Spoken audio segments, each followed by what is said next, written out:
Alhamdulillah wa kafa wa salatu wa salam ala nabina al-Mustafa amma ba'd. Il y a deux théories d'éducation musulmane dans la tradition des anciens. L'une consiste à faire prévaloir le faire avant d'éviter faire le bien avant d'éviter de faire le mal. C'est-à-dire l'action positive prévaut sur l'abstention.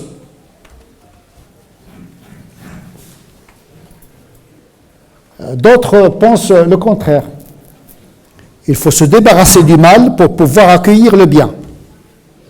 Quitter le mal pour aller vers le bien. La première théorie dit qu'il faut s'occuper du bien, on finira par oublier le mal. Donc deux approches psychologiques et éducatives essentielles. Quelle est la meilleure?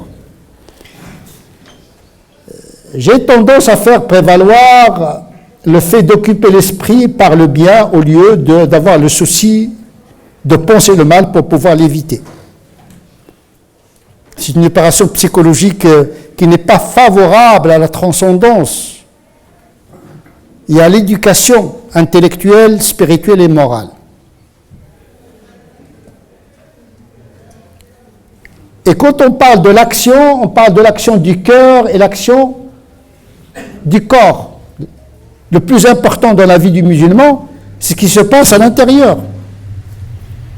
L'enjeu du salut du musulman se joue au niveau de son cœur, puisque c'est le lieu du regard d'Allah subhanahu wa ta'ala. Yanzuru ila qulubikum wa a'malikum. Il regarde vos cœurs, pas vos formes. L'anatomie, l'esthétique, c'est bien, mais ça ne mange pas beaucoup de pain. L'essentiel se joue au niveau de l'esprit. Al-qalb salim, le Coran parle du cœur sain et du cœur malade. Fi qulubihim marad. Donc l'enjeu considérable dans la vie du musulman quant à son salut dans ce bas monde dans le-delà se joue au niveau de l'action du cœur. Mais l'action du cœur, c'est une action positive et une action négative. L'action négative, c'est se débarrasser du mal, ne pas penser au mal. Le cœur pense. Le cœur, c'est pas l'organe anatomique. C'est une figure, c'est une image que le Coran utilise, c'est-à-dire l'intérieur, l'esprit, l'aql, le cœur, le nafs, tout cela est synonyme du cœur dans le Coran et dans la tradition du prophète sallallahu alayhi wa sallam. Quand il parle que dans le corps, il y a un organe, si cet organe est sain, le reste l'est aussi. C'est le cœur. Et donc la première action d'accomplissement du bien et l'action d'évitement du mal se joue au niveau de l'esprit du cœur. Parce que c'est l'esprit qui est le moteur de l'action. Il peut s'orienter vers le bien, il peut s'orienter vers le mal en fonction de ce qui se passe dans notre tête, notre cœur et notre âme. Il y a là deux manières d'organiser l'éducation intérieure en matière de l'i'tiqad. La première action qui est demandée aux musulmans, c'est d'avoir une bonne croyance. Parce que la croyance structure le mental, structure notre vision du monde et notre manière d'agir.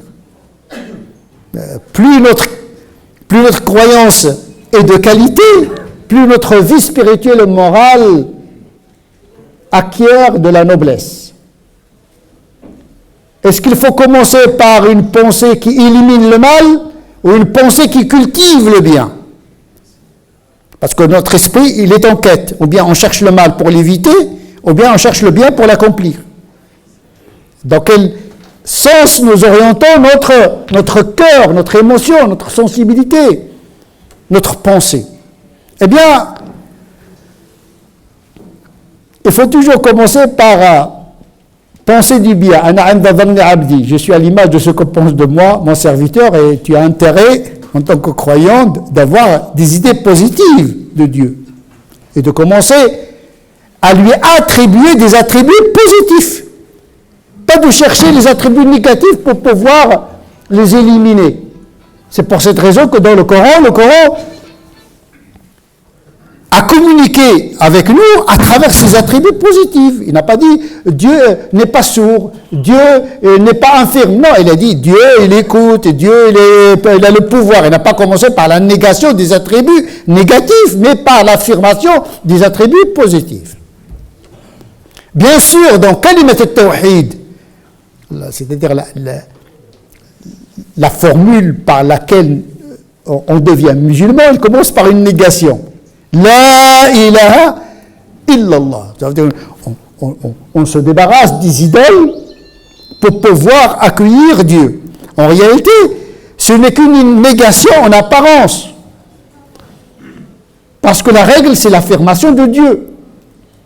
D'où l'importance qu'occupe Ayat al-Kursi. C'est le verset le plus important dans le Coran. Sachant que toute la parole de Dieu est sacrée, sauf qu'il y a du sacré et du plus sacré dans le Coran. Eh bien, le verset le plus sacré, le plus important, il commence par l'affirmation de Dieu. Allah, Dieu. Là, à côté de lui, il n'y a pas d'autre divinité. Et donc là, la négation vient après l'affirmation. Et c'est valable pour les attributs de Dieu. Il faut reconnaître les attributs de Dieu avant d'éliminer les attributs négatifs, qui ne sied pas à la grandeur de Dieu. Donc nous ne devons pas penser Dieu en termes négatifs pour pouvoir éliminer le négatif, mais penser toujours le positif, une vision presque positive et optimiste des choses. On pense toujours, l'optimisme aiguise la volonté. Dès que vous pensez au mal, au négatif, vous créez la mauvaise humeur, et la mauvaise humeur inhibe l'action. Donc il y a un optimisme théologique qui est favorable à l'action et au changement. Par contre, le fait d'occuper l'esprit par ce qui est négatif pour pouvoir l'éviter, vous renforcez le négatif. C'est comme les mass médias aujourd'hui, à force de parler du mal, elles finissent par l'accomplir dans la société. Tu donnes des prophéties autoréalisatrices d'une certaine manière. À force de parler du mal, eh bien vous devenez l'incarnation du mal. Toujours avoir la bonne parole crée la bonne moralité. Et donc il faut toujours pencher vers l'action positive. Et en matière du bien, il faut toujours avoir l'intention de faire le bien, pas l'intention d'éviter le mal. Parce que là, votre esprit va être occupé par un projet de construction, pas de destruction. Parce que la construction suppose la destruction, indirectement. Puisque nous n'avons qu'un seul cœur. Il n'y a pas un cœur pour le bien, un cœur pour le mal. Et dans le cœur, il y a le mélange des deux. Comment faire? Dieu dit dans le Coran, Dieu n'a pas fait deux cœurs dans la poitrine de chaque être humain. On n'a qu'un seul cœur. Et le lieu du bien et du mal.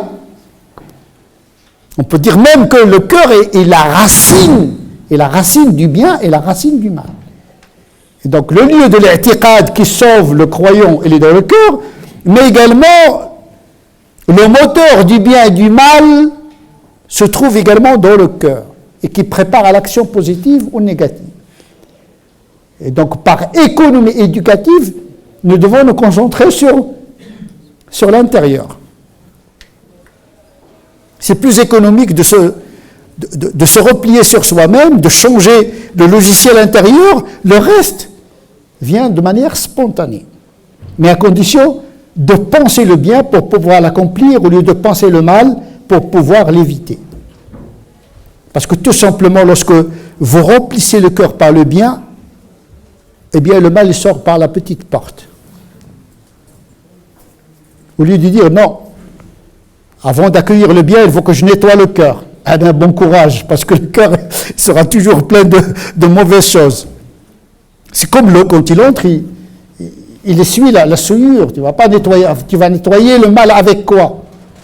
Avec le bien, avec l'action positive. Le sentiment en tant que tel n'est ni bon ni mauvais. L'amour, la haine, la vengeance, ce sont des sentiments qui peuvent être utilisés dans le sens de contrer le mal. Il y a des gens qui aiment certaines choses qui sont interdites. Rester dans l'amour, mais changer l'objet. Il n'est pas demandé à l'être humain de ne pas aimer, de ne pas avoir la haine, de ne pas avoir la colère. Et ce qui est demandé, c'est l'orientation de ce sentiment. C'est une question de conversion. Tu aimes trop le monde, eh bien pense à l'équilibrer par l'amour de Dieu. On chasse l'amour par l'amour et la haine par la haine, etc. Donc on nettoie le cœur de l'amour de l'avarice par l'amour de la générosité. Mais ça, c'est une opération mentale. Pensez le bien.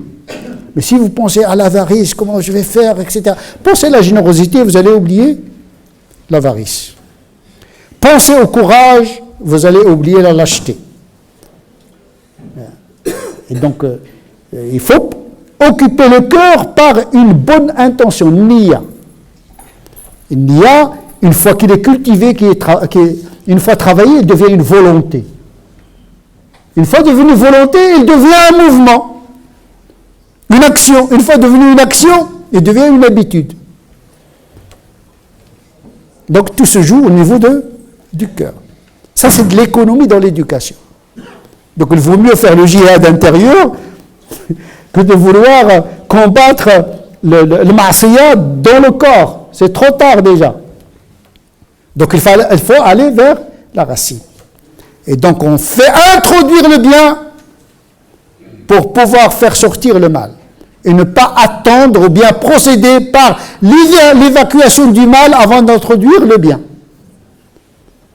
C'est une économie. Vous ne pouvez pas vous concentrer sur deux choses en même temps, même si les deux choses peuvent se faire en même temps. On peut faire le bien et penser à évacuer le mal. Mais parfois, on est obligé de se concentrer sur le bien. C'est la meilleure manière d'oublier et d'évacuer le mal. Occuper l'esprit par les choses positives. وَفْعَلُوا الْخَيْرِ. Il n'a pas dit « Ya ayyuhalladhina amanu rka'u wasjudu wa'budu rabbakum waf'alu al-khayr » Adorez Dieu, inclinez-vous, faites la prière et faites le bien. Il n'a pas dit « ne faites pas le mal ». Le Coran, il incite à faire le bien, plus que le fait d'inciter à quitter le mal. Parce que vous faites le bien, automatiquement, vous allez oublier et vous allez quitter le mal. La même chose au niveau des pratiques visibles. La première pratique visible, ce n'est pas un interdit, c'est prononcer La ilaha illallah. C'est une action positive. Ce n'est pas un mutisme, c'est une proclamation. La ilaha illallah, shahadatayn. Puis les 5 prières, c'est un devoir, c'est faire. Dans les 5 piliers, il n'y a pas ne pas faire, il y a le faire le bien. C'est comme ça qu'on fait l'éducation de nos enfants. Ne faites pas l'erreur du père de Youssef. Il a dit à ses enfants, j'ai peur que le loup le mange. Il a suggéré un péché. Il leur a donné l'idée. Parce que quand vous vous interdisez, vous suggérez l'action négative. Dans l'éducation, ne dites pas à vos enfants tout le temps, ne faites pas ceci, ne faites pas cela, attention de ça. Mais faites ceci, faites cela, faites le bien, faites ceci. Comme ça, l'enfant va grandir avec un projet de faire le bien. C'est pourquoi il y a une mentalité chez beaucoup de musulmans qui est complotiste. Ils voient le mal partout. Parce qu'ils n'ont pas le temps de penser le bien.